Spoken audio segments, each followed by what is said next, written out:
Welcome back to Bible Verses Worldwide.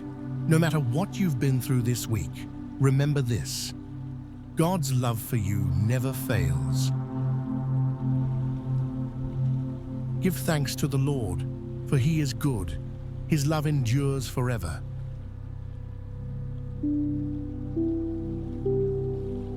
The steadfast love of the Lord never ceases. His mercies never come to an end.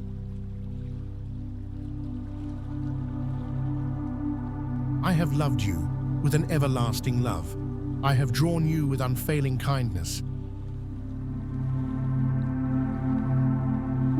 Nothing can separate us from the love of God that is in Christ Jesus our Lord.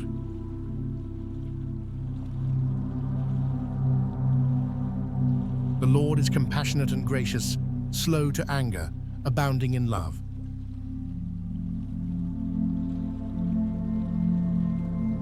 Greater love has no one than this, to lay down one's life for one's friends.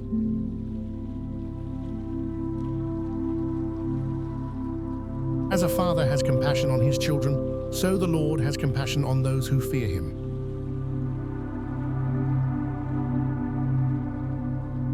Let these words guide your week.